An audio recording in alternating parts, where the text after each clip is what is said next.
Good morning student. आज हम लोग बायो के सेल चैप्टर का लास्ट टॉपिक पढ़ने जा रहे हैं, वैक्यूल। जैसा कि हम पढ़ चुके हैं एनिमल सेल और प्लांट सेल। प्लांट सेल में वैक्यूल का साइज काफ़ी बड़ा होता है, जबकि एनिमल सेल के अंदर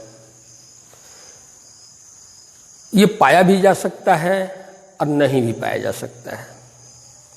यदि ये एनिमल सेल में प्रेजेंट होता है तो बहुत छोटा होता है, वेरी वेरी स्मॉल साइज का ही होता है। वैक्यूल स्टोरेज सैक होता है, storage sac of water, minerals, और ये प्लांट सेल का सबसे मेन कैरेक्टरिस्टिक्स है। वैक्यूल की, जैसा कि हम जानते हैं कि वैक्यूल तीन तरह का होता है: फूड वैक्यूल, कंट्रैक्टाइल वैक्यूल और शेप वैक्यूल। फूड वैक्यूल ये यूनिसेलुलर एनिमल्स जैसा कि अमीबा में ये पाया जाता है। जब कोई फूड पार्टिकल्स अमीबा के सीडोपोडिया के कांटेक्ट में आता है, ये सीडोपोडिया जो लॉन्ग प्रोजेक्शन कहा जाता है अमीबा का, जब इसके कांटेक्ट में जब कोई माइक्रोस्कोपिक फूड आता है तब ये डिप्रेस करके एक कॉप लाइक स्ट्रक्चर का फॉर्मेशन करता है, जिसके अंदर very little amount of water के साथ ये फूड पार्टिकल्स इस कप लाइक स्ट्रक्चर में चला जाता है और धीरे धीरे ये प्लाज्मा मेम्ब्रेन अगेन रेगुलर हो जाता है और ये फूड वैक्यूल के रूप में इसके अंदर चला जाता है और इसी के अंदर फूड का इसके बाद डाइजेशन होता है और इस तरह से। तो ये फूड वैक्यूल्स। दूसरा देखते हैं contractile vacuole. Contractile vacuole mainly fresh water जो यूनिसेलुलर जो ऑर्गेनिज्म हैं उनमें ये मेनली पाया जाता है, जो कि ऑस्मोरेगुलेशन और मेटाबॉलिक वेस्ट को ये मेंटेन करता है।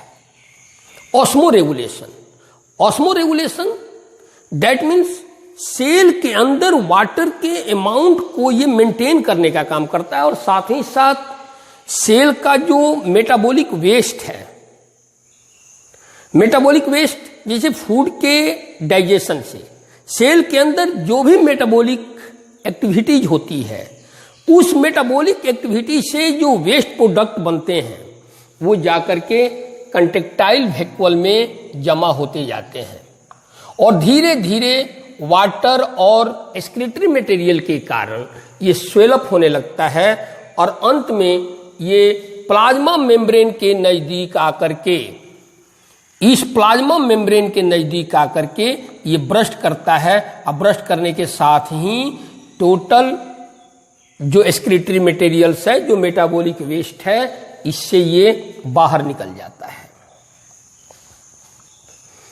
तो इस तरह से ये ऑस्मो रेगुलेशन और एक्सक्रीशन में भाग लेता है। तीसरा हम लोग देखते हैं vacuole, shape vacuole. It occur only in the plant cell as well as animal cell. ये प्लांट सेल और एनिमल सेल दोनों में पाया जाता है, जो कि एक मेम्ब्रेन के द्वारा घिरा रहता है, सिलेक्टिव परमिएबल मेम्ब्रेन के द्वारा घिरा रहता है और इस सिलेक्टिव परमिएबल मेम्ब्रेन को हम कहते हैं टोनोप्लास्ट। और जैसा कि हम पहले भी अभी पढ़े कि ये प्लांट सेल में सबसे बड़ा साइज का होता है, यानी प्लांट सेल का ये 90% वॉल्यूम जो है ऑक्युपाई करता है।